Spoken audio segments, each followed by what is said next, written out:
I wasn't planning to share this, but I think this would help someone. I think this would also help drive this point across.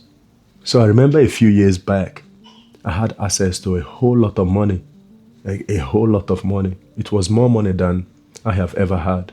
So more money than I thought I would ever be able to have access to. But that's not even the interesting part, for real. Like the interesting part about this whole thing is that even though I had access to that money, I never touched the money. And it wasn't because I didn't have needs or things that I could have done with that money. But I found myself accumulating more. I was hoarding all of this money. It was almost as if the more money I made, the more my hunger grew to make more money. And back then, if you were to ask me, like, yeah, that was the mindset, grind, make money. But see, it was pointless. I remember I would look at my account and I wouldn't believe how much money I But when it was all said and done, you know what happened? I lost everything. And now, after many years, I'm beginning to realize something from that experience, at least in the way that I look at life. So in this video, I want to talk about how this experience has made my life a little bit lighter. And this is what I mean. There is this belief that we adopt in life even without realizing it. And that is the belief that life always has to be moving forward. We're supposed to get a job, but don't stay at that job forever. We're supposed to be moving. We're supposed to get a promotion. Every year is supposed to look better than the last, right? More income, more achievement, more growth. You have to look way better than you looked last year. Now your life is supposed to be upgraded. You can't be the same as you were last year. You get that job, and now you're supposed to be a manager. And even in our own lives, in our own personal life, relationships, it's the same script that we follow. You get in a relationship, and it's, well, when are we moving in? When do we get engaged? When do we get married? It's like staying in the same place seems like a failure. But is it really? At what point do we decide? At what point can I go, I'm contented? At what point can we be contented? At what point do contentment kick in? Like when is enough? Oh, you can't stay in the same place because then you're settling for mediocrity. But at what point do contentment kick in? At what point can I go and say, you know what, this is enough. I just want peace. Where I am now, this is fine. I am contented, I'm thankful, and I'm just going to live my life here without the need for constant chasing, constant acquiring. And it's not about the fear of being stuck in life. What I'm saying, or at least what I'm trying to point at, is when we are in constant pursuit of what next, of always moving forward, of always going for the next thing. You see, that constant pursuit of growth and acquiring and getting more. What this is actually doing to us is creating this constant dissatisfaction in life or with life. And this is the same mindset that shapes the way that we deal with each other in relationship. Where a person is always thinking that there is something better out there than what they have. People will have something great and still think that there is something better out there. It's that mindset of the grass is always green, I have to keep getting. That's what I'm saying. This is deeply rooted in our mind. We approach life from a place of a hoarding mindset. This is how you know if this is your mindset, if you have been affected by this way of life. Constantly getting, constantly acquiring. It's if you are a hoarder, if you're somebody that hoards. You see, somebody who hoards, the mindset here is to keep acquiring, keep collecting without necessarily using these things. A wise person uses what they've been given. See, they use it without clinging on to it. Because when you hoard, when you're always accumulating and keeping to yourself, you act as if you can possess something that nature will inevitably take back. A wise person makes use of what they've been given, makes use of what is available without clinging on to them. But you can't use something and they make use of it appropriately. You see, you can't make use of something if your eyes is always on the next thing. This is because you're constantly dissatisfied. You have a dissatisfied heart even without realizing it. You don't really celebrate achievement. I'm not talking about, hey, this just happened, let's go get a drink, or let's go get something, let's go eat, let's go celebrate. No. I'm talking about really embodying your achievement and not just downgrading an achievement as just a step to the next thing. Where the moment you reach one thing, It's like the next thing is already waiting. And if you ever feel content, there is that little guilt. Oh, maybe you have given up. Maybe you have settled. Maybe you're no longer ambitious in life. And it makes you wonder, right? It makes you wonder, like, okay, when does this end? Like, at what point is enough enough? You can be ambitious all you want. The truth is, and even if what you're running away is from being mediocre, the truth is, when you ask yourself, well, when does this end? The answer is, it doesn't end. The only time it's enough is when you say it's enough. Like, for instance, with my YouTube channel, I was talking to somebody earlier today, and they were just joking, right? And they said, oh, if we do this, it will bring so much views to your channel.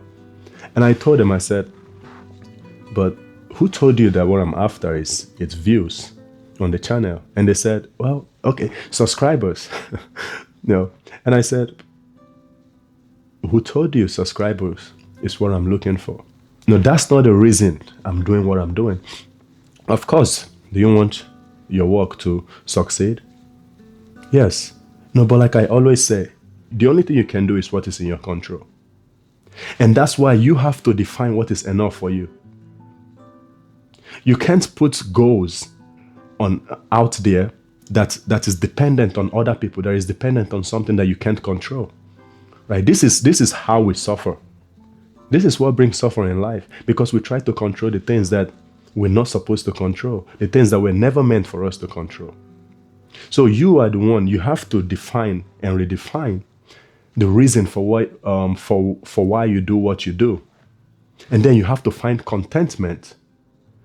You have to find contentment on something that is outside of anybody else. So that contentment has to come from you. See, I create for the love of creating. I love creating content. For example, this YouTube channel, when is enough enough? For subscribers. You see, enough is never enough. What, 1 million subscribers? 100,000, 10,000? Enough is never enough. It's only enough when I say it's enough. And when I put my mind on a specific and say, oh, when I get this number, when I get that number, you see, that mark, that goalpost will eventually move. This is always how it's been. So enough is only enough when you say it's enough. And so you have to be intentional, right? And you also have to be aware. Like I said earlier, a wise person uses what they have. They use these things in a virtuous way, without clinging on to it. They don't try to hoard these things, because that's them trying to possess something that nature, that life will eventually take away. So with the story I was telling earlier, it's me trying to acquire, it's me trying to have, trying to get. And this is something that most of us do. And you can keep working on something for so long, like we are so certain of tomorrow, to think that we can keep pursuing, and we don't spend time, and we never get to live in the present moment. And sometimes we never even get to eat the fruit of our labor, because somewhere along the line we miss the mark. That's how it is. The more that you acquire, if you haven't found groundedness in who you are, or if you are not in touch with your shadow, for instance, your shadow can be your hidden motives, can be contradictions about yourself. It's the part of ourselves that most times we don't acknowledge. But you see, just because you don't acknowledge those parts doesn't mean that they are not there. And so when you don't acknowledge those parts, they are still functional. You just don't get to face them. So sometimes you might start pursuing whatever it is that you're pursuing, and it might start innocent. I just want to get this job so I'll be able to take care of my family. I just want to get this job because that's the next part. That's what I'm supposed to do. But then somewhere along the line, it starts being about just taking care of your family, because now you don't even spend time with your family. You got a job, you're not grateful. You have lost track of what it was really about. You wanted to get this job so you can spend time with your family, so you can do all of these things with your loved ones. But now you have this, and that's not what it's about no more. It's about How do I get the next thing? How do I get the next thing? It's not because of a fear of not being mediocre. No, we have conditioned ourselves, our society, we've conditioned ourselves to be very, very dissatisfied with life. So I can have somebody who is good to me, but somewhere deep down, I might still be looking for something that I feel like is better than what I have. We get bored. We want the next thing. This lifestyle, this way of life takes away our ability to be contented. Nobody talks about contentment no more. We are no longer grateful with things. We always want the next thing. So like the story I told at the beginning of this video, just as I was acquiring and hoarding and hoarding and hoarding, and in my mind I was being wise, I never thought to myself, perhaps this money came to me. God gave this money to me so I'll be able to use it. You see how I said, those who are wise use what life has given to them. They use it virtuously. They use it in a good way. I didn't think to myself how I could use this money. This was a lot of money. We're talking about 6 figures here. And this used to be the person who would say, oh, when I grew up and I made money, I would do this, I would give to this person, I would give to this person. But when I saw so much, when I came across so much, I couldn't even use it, not even for myself. And so all of my thinking and all the way I operated now was just about making money. That was all I gave myself to, because I thought that was what it was all about. I believe that was what it was all about. But I can't help but think, I can't help but wonder, maybe because I was clinging and life took it away. Because I had needs, and there were people around me who definitely had needs, but I was hoarding. And maybe that's life's way of humbling me and telling me that you don't know yourself as much as you think you do. Because you've always talked about what you would do if you were to get money. Here. And I got it and I did nothing with that. I focused on my own self. And I think it's important. And I'm grateful that it happened, because now I can really be truthful to myself in that way, and also moving forward in other areas in my life. And this is why I don't say things like, oh, if it can't be me because this is what I would do. No, I can't say that stuff. To me, like when I say that stuff, to me, I just can't help but feel like a little bit of arrogance. I can't say what I would do in a situation until I've worked that situation.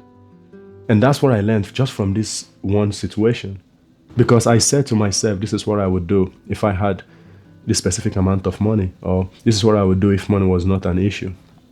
And when money was not an issue, when money could cover everything that I talked about doing, I didn't do it. I focused on my own self. And so that showed me that there were certain areas in my life and things about my own life, things that I have to work on. No, I wasn't ready. I wasn't ready. And I'm truly grateful it happened when it did. I was 21? I'm so grateful, because the way I look at it is that's life way, that's God's way of teaching me. So I can see something in me that moving forward, I know, okay, this won't be an issue. You see, I can speak on that and also be more intentional with myself and making sure that now, right, the mindset has to change. The mindset is not to hoard. It's not to keep acquiring. Yes, you can look at other people and say, oh, this person is hoarding. This person is, look, everybody's life is different.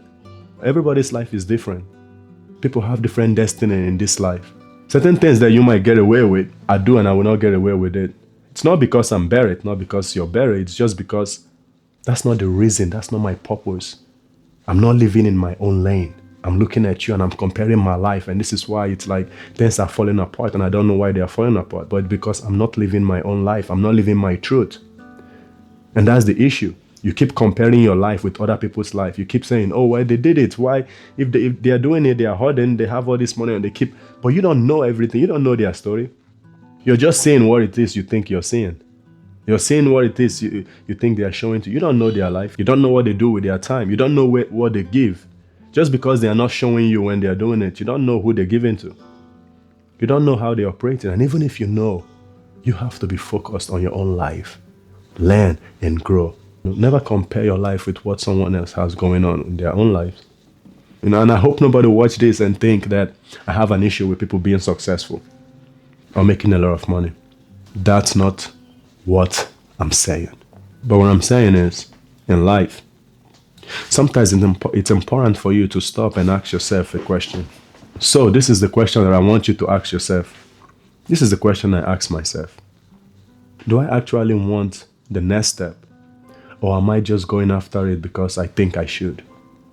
Like, if I don't take that next step, am I contented? Will I be fine? Will I truly be okay? Because you can keep telling yourself that, yes, I just need a little bit more. Yeah, I know what I do, but I just need a little bit more, because once I get this, then we can really be fine. But I need you to remember this. It's important. Contentment is not based on what you don't have, but on appreciating what you do have. You say contentment is, I'm okay. It's focusing on the present. I'm okay. It's I'm not chasing anything. If it comes, fine. But if it doesn't, fine. And I want to encourage you, take time to be grateful for what you do have. Don't focus on what you don't have. That you begin to miss the present and you don't feel the joy and the peace, the gratitude that what you do have can bring. So thank you guys for watching. I hope you keep doing the best with what you have. Appreciate you. Thank you.